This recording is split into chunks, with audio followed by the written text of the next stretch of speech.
Hey guys, welcome to my advent calendar unboxing stream, recording videos on YouTube and Twitch for 2024.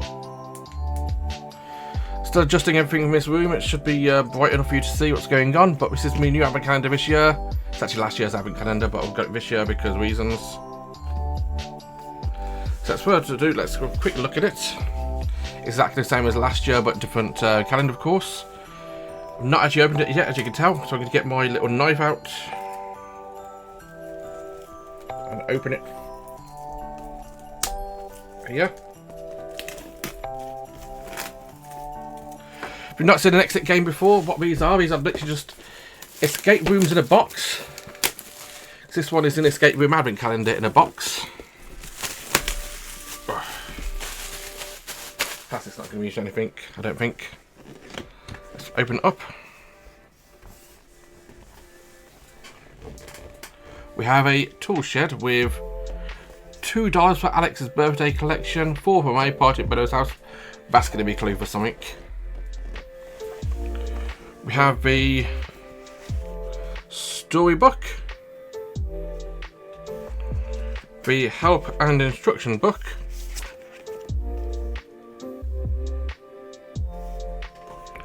and the decoder table, which undoubtedly oh, that's interesting. Undoubtedly I'm going to have to cut up. Also need a pen, don't I? Where are my pens here?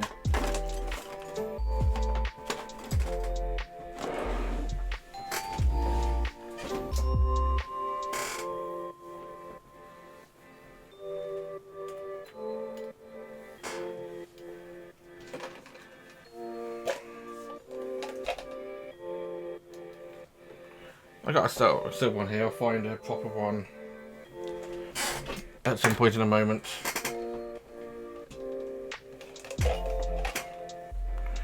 Anyway,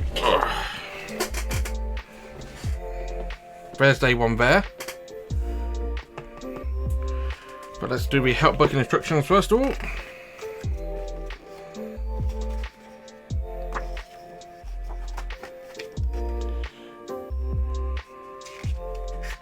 Okay,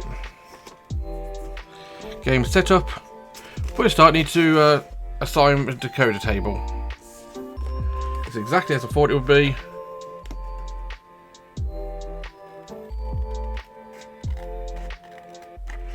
You could have strips. In fact, what I'm going to do before anything else, actually, I'm going to mute my crazy, don't hear what I'm going to say.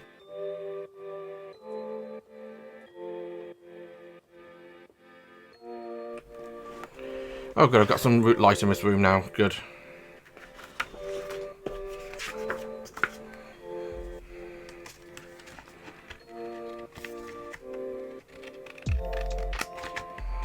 I basically got a smart light bulb in this room, so literally just turn it on. And you guys don't need to hear that. In fact, I don't want to set off your smart devices at home. So I've basically muted myself when I told the device to change my lights on and off.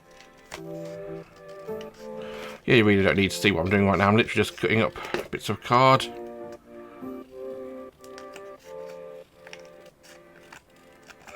Something I could have done off camera, since I knew I'd be doing this sort of thing anyway.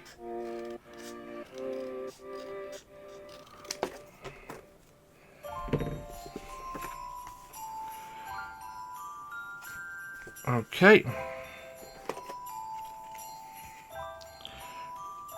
In there and out there.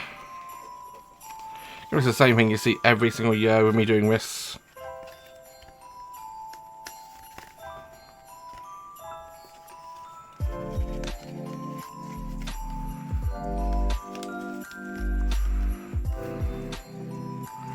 So now I have a decoder table.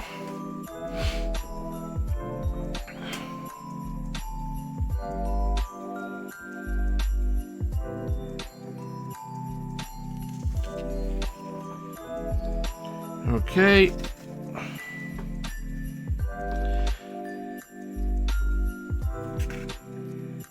Need help. The game begins. What are you waiting for? Here you go.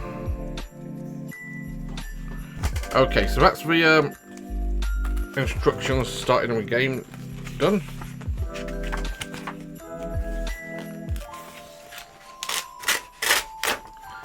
Don't need those pages anymore. I can tell for front page as well. So I don't need any of those pages anymore, they're all done. There's the help book, which I'm not going to use as much as I can. I did resort to using it a few times last year, but whatever.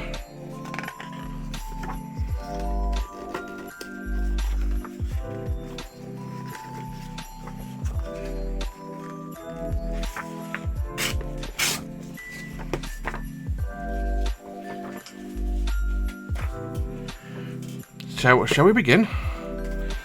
Let's close the calendar up and read this. The harsh-like desert of the South Pole stretches out almost infinitely, knowing glittering ice crystals and wide expanse as far as the eye can see.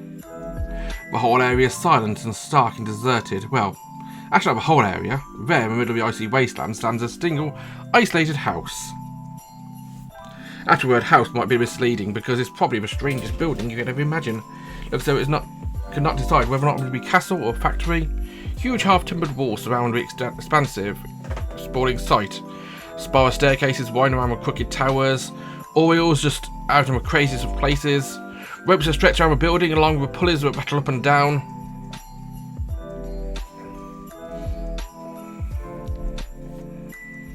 Above all this madness, countless chimney towers are all over the building, stretching up into the air in a disorderly manner.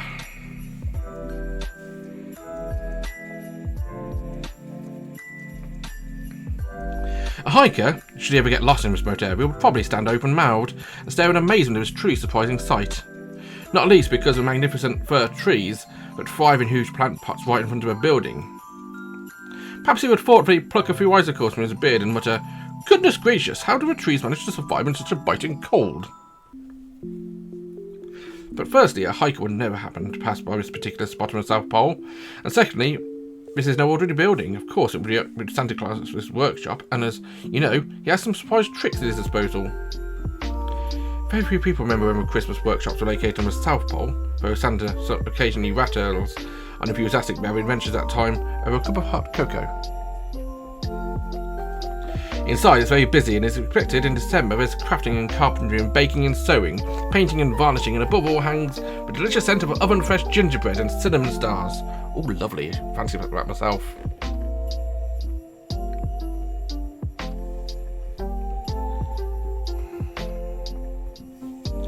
Hundreds of employees in numerous departments are working hard to ensure all the gifts are ready for Christmas festivities.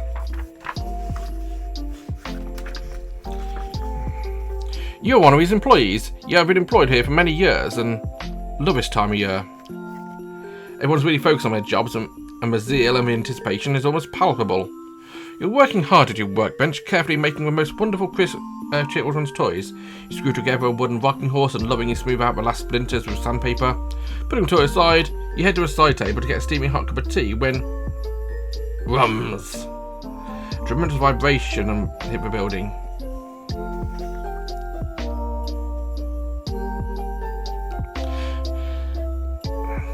Wrenches, hammers and nails fall from the bench, banging and clanging together. The ground trembles, seems to roll under your feet.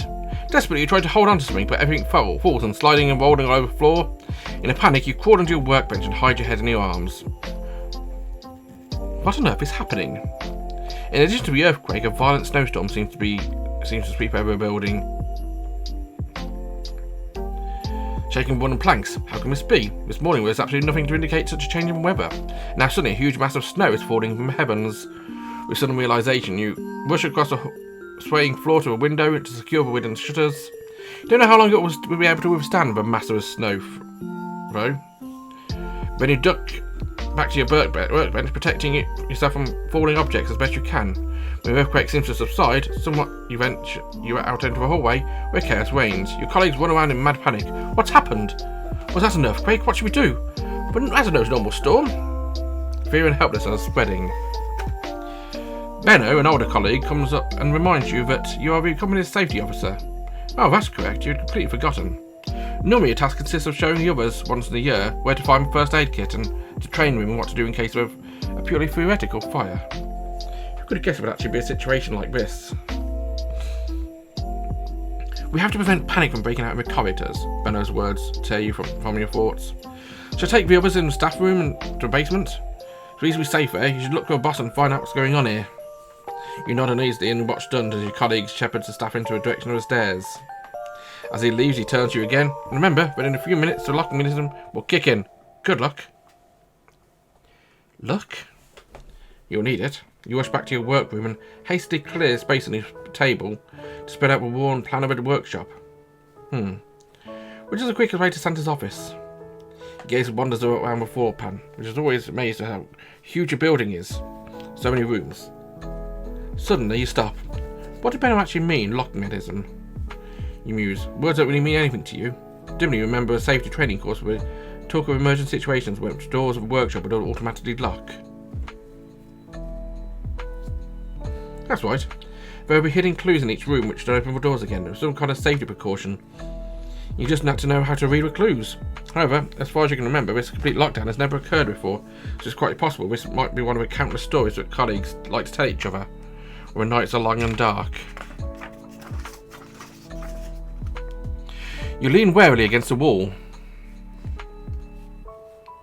Partly to ensure you find a foothold again, if tremors return, but also because you suddenly feel responsibility weighing on your heavy shoulders. It's of the utmost importance you find out what's happening here, and in the end, even Christmas could be at stake. Even if this quake doesn't damage or even destroy the workshop, things will be tight with a delivery of gifts this year. Christmas could be a big disappointment worldwide. You must find Santa. You take a deep breath. Situations like this, you rely on gut feeling. That tells you that first of all, you show yourself so you're prepared for challenges ahead. Are you ready? You can continue reading your calendar page, 1st December, and begin the first riddle. Okay. So we will work in Santa's workshop, and we need to find Santa. Unfortunately, these safety mechanisms locked everything. So let's go with the 1st of December. The door to a pantry is slightly open. Heart pounding, you enter a room. Once inside, you falter and catch your breath. You had expected that the storm and earthquake would have messed up things in here, but sitting in front of you exceeds your fears. Many of the shelves that normally hold supplies have slipped up and fallen from their fixings. Lying on the floor is a mess of broken glass, mixing with squished, spilled food. What a sight. You're completely engrossed in contemplating the mess when the door slams and locks behind you. Immediately you hear a metallic click and rattle. First in your room, it seems to echo from every direction. Oh, that must be the automatic lock mechanism. Well, it's quite obviously not in our wives' tale. That means all the doors in the workshop are now firmly locked. You can only hope to find hidden clues part of his story. You can still open the doors. It's true. If not, you'll probably have to make ends meet here for a while.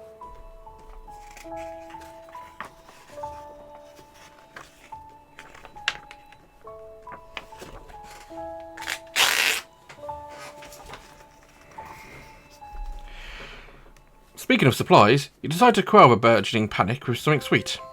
Food to calm your nerves. Your eyes wander to broken shelves. You're happy to see that jars with favourite sweets are still intact. Well, that's a good omen. You take one of the jars off a shelf, you find your colleague Rudy's employer's ID card behind it. He obviously has a weakness for these sweets, left his ID card here while secretly snacking. You tuck it away in your pocket, and always once it's over, you'll give it back to good old Rudy. But first of all, get to the sweets. Open door 1.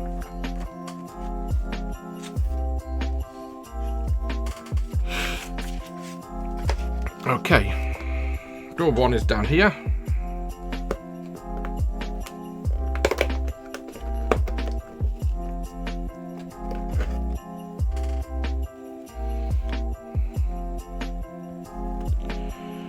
Now, you can potentially see it. I'll move a light here so you see it a bit better.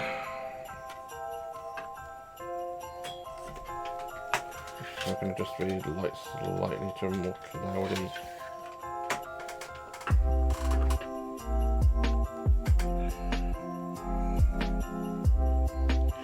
We've got some lips there. The ceiling you don't see much, there's a light. And right inside there's some jars and some hanging gingerbread and shit. Back there's more jars. Right there's door, locked. Some more jars on the floor. There's a few bits of random sweets.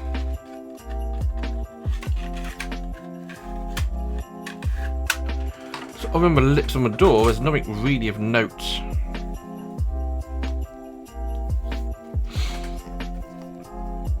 Where's the tongue? Anyway, let's read riddle cards. A 1 to 6. We have the employee ID card, which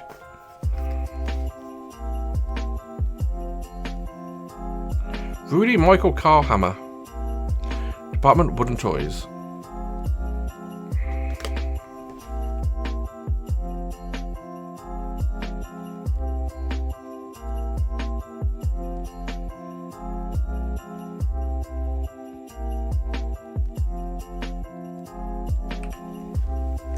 Making sure I unmute myself when I cough there. We have a jar of sweets. Some sort of lock on it. Another jar of sweets with another sort of lock on it.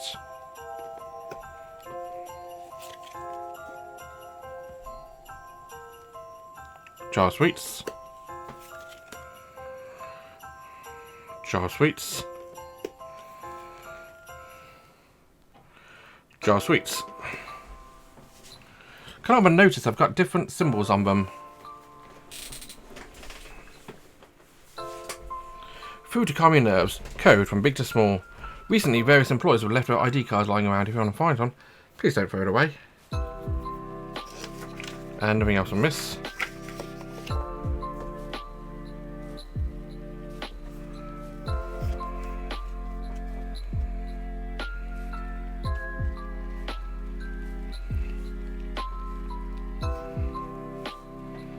So what I'm going to do is I'm going to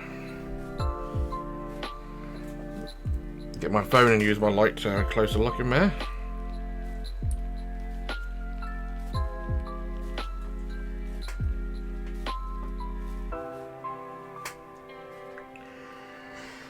I see those jars of sweets in there, but nothing seems to be a clue in the room itself.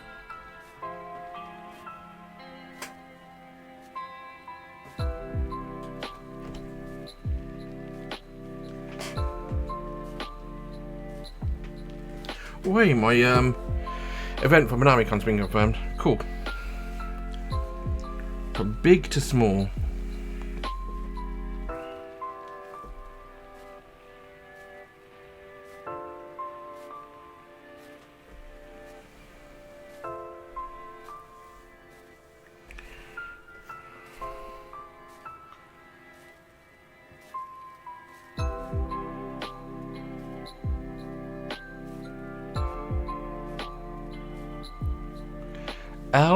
Look at the letters on that. If we look at this ID card, I suppose the letters are slightly differently.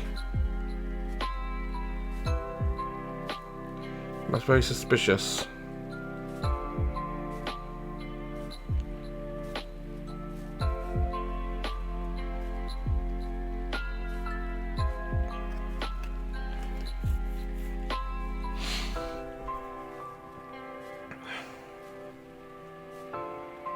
Also, if you look at the numbers, these locks have got different numbers on them.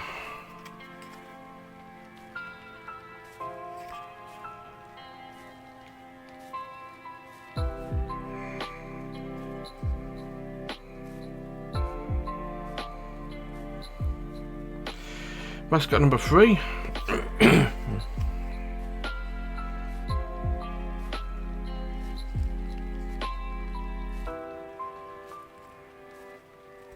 Got in verse 5.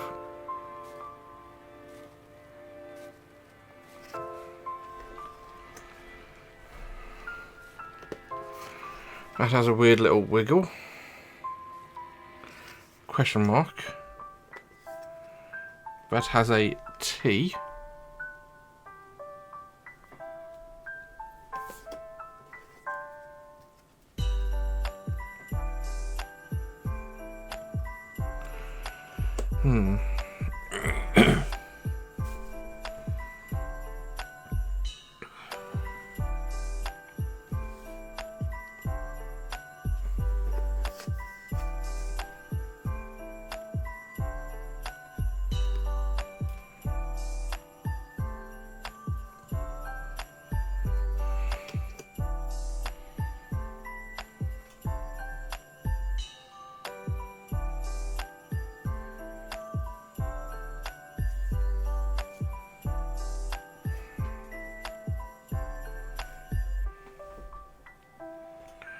Oh, this is annoying. I'm looking at these. I'm trying to figure out what could be the clues.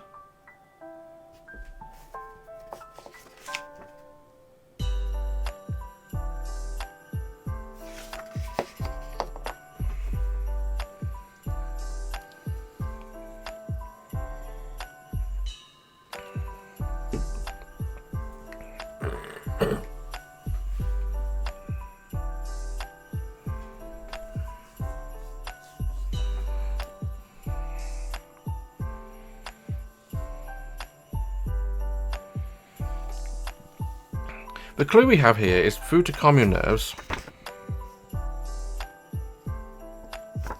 From big just... Oh, the key's here.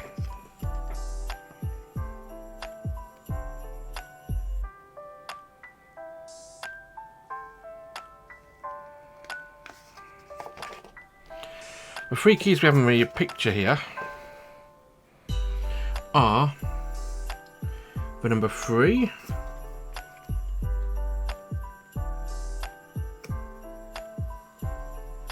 with a purple thing on it. From the green thing in it is that shape, I believe. The one is this shape. It goes from big to small, so these keys don't seem to be used.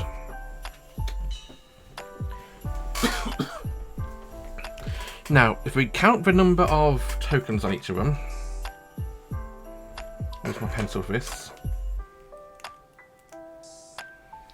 The big key, this one, has purple, so we've got 1, 2, 3, 4, 1, 2, 3, 4, 5, 6 purple.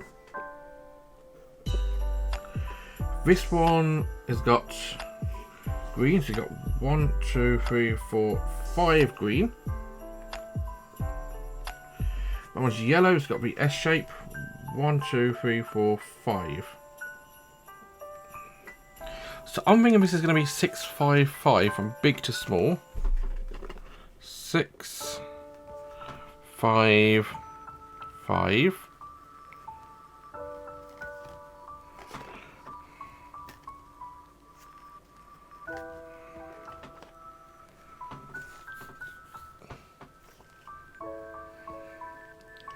So moon, moon, circle. Moon, moon, circle. Da, da, da. I believe that there is door number 2. Cool music.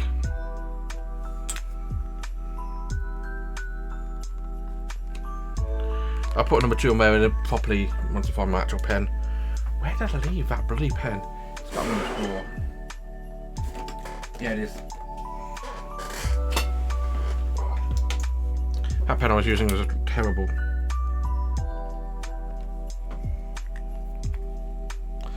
And you know what? I think I've done it, bloody hell. I set myself a deadline of 2:30, which is basically in 5 minutes to get this done.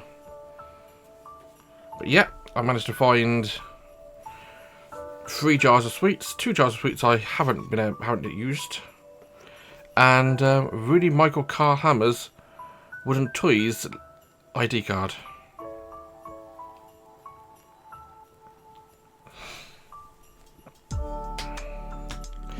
And so that does it for another day of Fit and Chill, for the first day of the advent calendar. There's my drawer up. Don't need that anymore. So guys, I'll be back again tomorrow after my Ringford Adventure stream. Not sure exactly what time that'll be at. I'll also be uploading these to YouTube, so at some point I'll be uploading these to YouTube each day, so you can keep an eye on that if you want to play along at home.